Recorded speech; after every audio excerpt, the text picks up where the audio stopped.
بسم اللہ الرحمن الرحیم۔ السلام علیکم ورحمۃ اللہ وبرکاتہ۔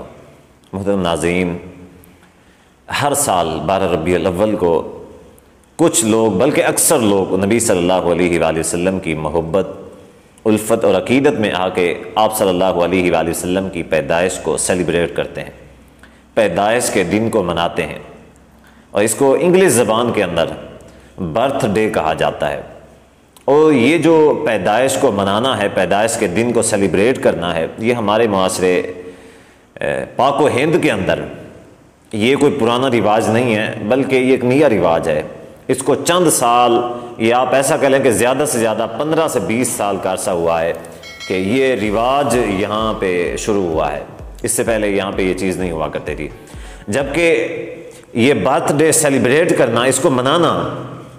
یہ جو انگلش کنٹریز ہیں، یورپین کنٹریز ہیں، ان کے اندر یہ کافی ایک لمبے عرصے سے چیز سیلیبریٹ ہوتی آ رہی ہے۔ وہ اس چیز کو ایک کافی عرصے سے مناتے آ رہے ہیں، اور ہر شخص اپنا خصوصی طور پہ برتھ ڈے سیلیبریٹ کرتا ہے، مناتا ہے۔ تو سب سے پہلے آج ہم جس چیز کو دیکھیں گے اور جس چیز کو سمجھنے کی کوشش کریں گے وہ یہ ہے کہ یہ جو جشن عید میلاد النبی صلی اللہ علیہ وآلہ وسلم کے نام پہ منایا جاتا ہے، اس کی شرعی حیثیت کیا ہے۔ اگر یہ شرعاً درست ہے تو اس کے دلائل کیا ہیں، اور اگر یہ شرعاً درست نہیں ہے تو پھر اس کے اندر قباحتیں کیا ہیں، اس کے اندر جو قباحتیں یا پھر اس کے اندر جو خصوصیات اور اچھی باتیں ہوں گی، ان سب کا انشاءاللہ میں تذکرہ کروں گا۔ سب سے پہلی بات تو یہ ہے کہ اللہ تعالیٰ نے اپنے نبی صلی اللہ علیہ وآلہ وسلم کو ایک مشن دے کے مبعوث فرمایا، اور اللہ تعالیٰ نے جس بھی نبی کو مبعوث فرمایا ہے، ہر ایک نبی کو مبعوث کرنے کا اللہ تعالیٰ کا مقصد جو تھا وہ ایک مشن تھا۔ اور مشن کیا تھا؟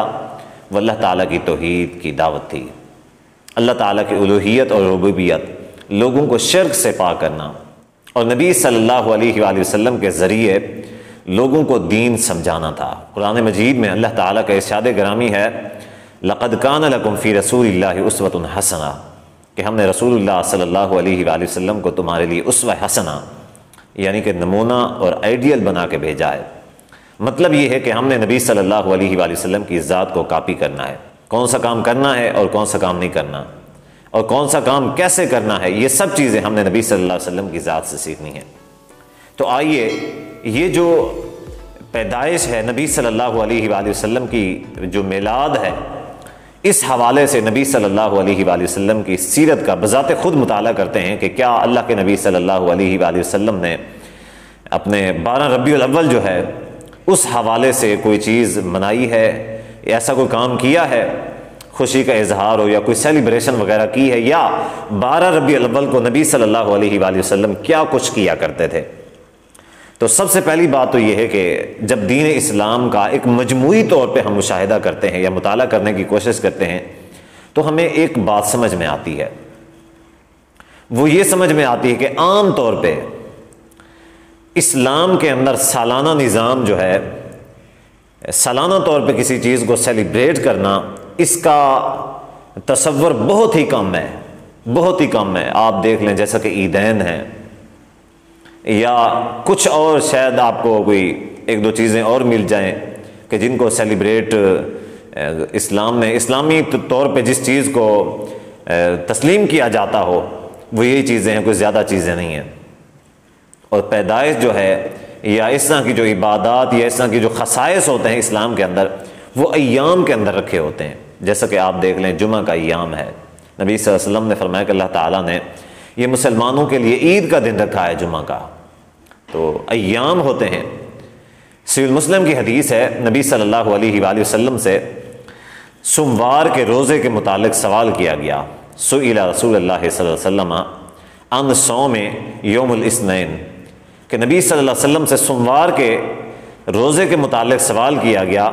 تو نبی صلی اللہ علیہ وآلہ وسلم نے فرمایا کہ میں سوموار کا روزہ اس وجہ سے رکھتا ہوں کہ اس دن میں پیدا ہوا تھا۔ تو صاف طور پہ یہ بات سمجھ میں آتی ہے کہ اگر ہم کوئی سیلیبریشن منائیں یا کوئی تہوار منائیں کسی بھی طور سے، تو وہ ایام کے اعتبار سے ہونا چاہیے، نہ کہ کوئی ماہانہ تاریخ کے حوالے سے، ماہانہ تاریخ یا سالانہ تاریخ کے حوالے سے تصور نہیں ملتا، ماہانہ تاریخ کا تو بالکل نہیں ملتا۔ البتہ سالانہ کا عیدین ملتی ہیں، یا یہ جو ایام ہیں ان ایام کے حوالے سے نبی صلی اللہ علیہ وسلم جمعرات کا بھی روزہ رکھا کرتے تھے۔ جمعرات کے روزے کے حوالے سے نبی صلی اللہ علیہ وسلم نے یہ فرمایا تھا کہ اس دن اعمال جو ہیں اللہ تعالیٰ کی بارگاہ میں پیش ہوتے ہیں، اور میں اس چیز کو پسند کرتا ہوں کہ جب میرے اعمال اللہ تعالیٰ کی بارگاہ میں پیش ہوں تو اس حال میں ہوں کہ میں روزے کی حالت میں ہوں۔ تو ہم عام طور پہ ہمارے معاشرے کے اندر نبی صلی اللہ علیہ وآلہ وسلم کا جو مشن ہے وہ کیا ہے کہ آپ صلی اللہ علیہ وآلہ وسلم کی ذات کو کاپی کرنا اور آپ کو اسوہ حسنہ بنا کر آپ کے ہر طور طریقے کے اوپر عمل کرنا، یہ مشن نبی صلی اللہ علیہ وآلہ وسلم لے کر آئے ہیں۔ لیکن ہم نے مشن کو چھوڑ دیا ہے، ہم نے جشن کو اپنا لیا ہے۔ ہم جمعہ آتا ہے، جمعہ کی مبارکبادیں دیتے ہیں، اسی طرح ربیع الاول کا مہینہ شروع ہوتا ہے، ہم اس کو سیلیبریٹ کرتے ہیں اور اس مہینے کے اندر ہم بڑی مبارکبادیں دیتے ہیں۔ رمضان کا مہینہ آتا ہے، ہم بڑی حدیثیں سناتے ہیں، بڑی مبارکبادیں دیتے ہیں، لیکن ہم عمل نہیں کرتے۔ اسی طرح نبی صلی اللہ علیہ وسلم کی ولادت کے ایام آتے ہیں یا ولادت کا موقع آتا ہے، نبی صلی اللہ علیہ وسلم کے ہم طریقے کے اوپر نہیں چلتے، آپ صلی اللہ علیہ وسلم کی ذات کو کاپی نہیں کرتے۔